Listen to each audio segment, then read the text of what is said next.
we look at cotton production in rural communities is it is in many areas, in many locations, it's a cornerstone of the rural economy.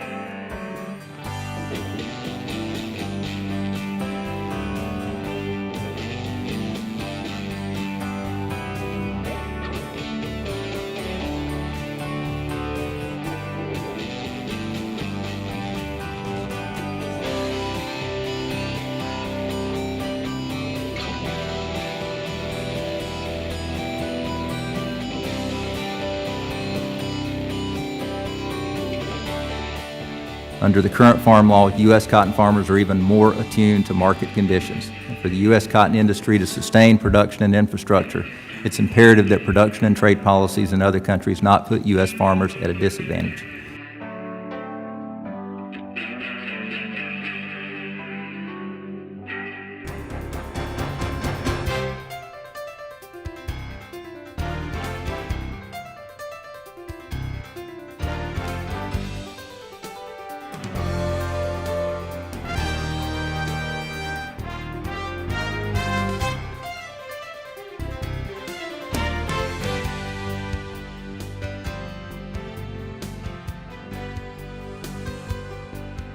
One truly feels the energy, enthusiasm, support, and trust in our superior U.S. cotton.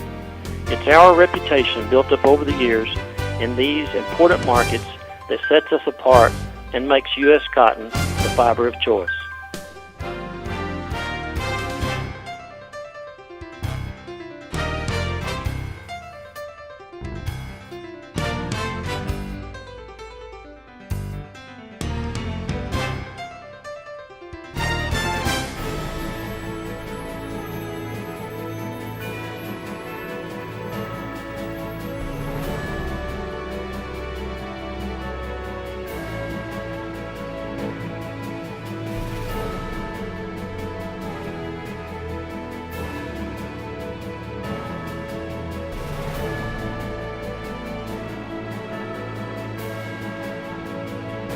A thriving cotton industry is critical to the success of many local economies.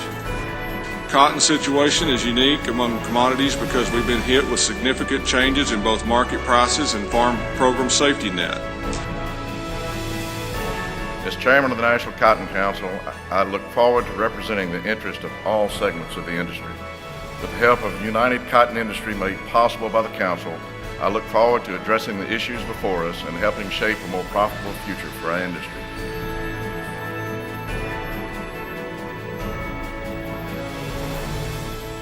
Late in the year, the Council pursued a cottonseed policy.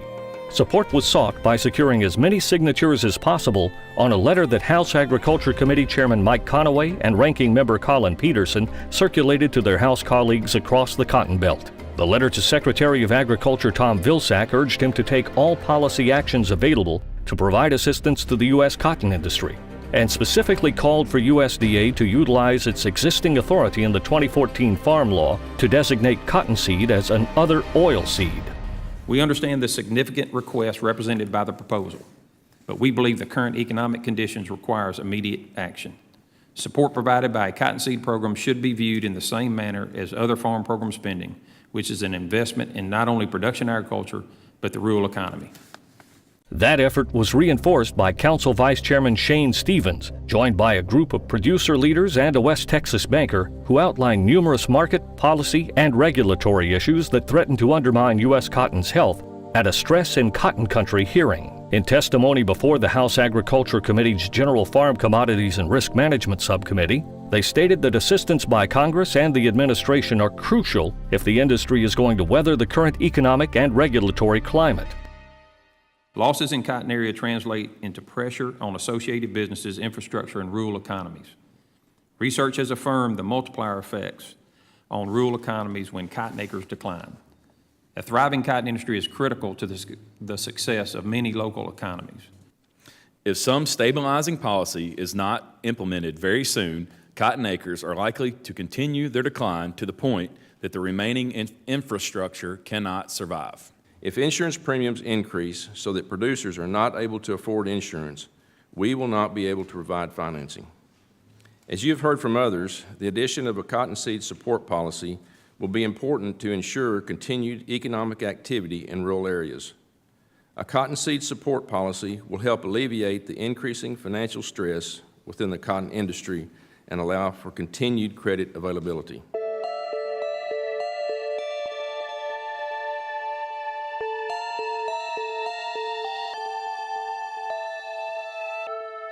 Well, next step, just to continue to communicate and have those conversations. We laid out our rationale as to why we respectfully disagreed with the USDA's interpretation of the law that we're trying to work with, the 14 Farm Bill. They just believe that the absence of conversation in the Farm Bill is determinative.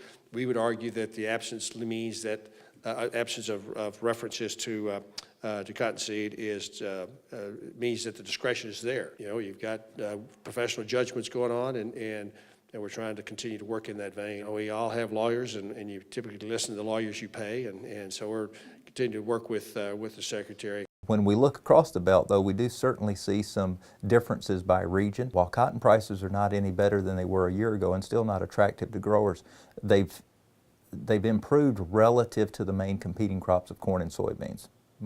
Namely, corn and soybean prices are down compared to a year ago. Obviously, weather, as we go through the growing season, is going to affect what our final crop size will be, but based off this planted acreage, and if we assume normal abandonment and average yields for the U.S., we anticipate a crop of about 14 million bales. I think the thing we have to keep in mind right now is, since the time the survey was done, we have seen the cotton market weaken by 2 or 3 cents since that time, so that may play into producers' decisions. But again, we've still got several weeks to go before the crop's actually planted. So this survey is really, I think, a snapshot of growers' intentions at the time the survey is conducted. Those decisions will change as market prices adjust, not only for cotton but for competing crops as we go out over the coming weeks.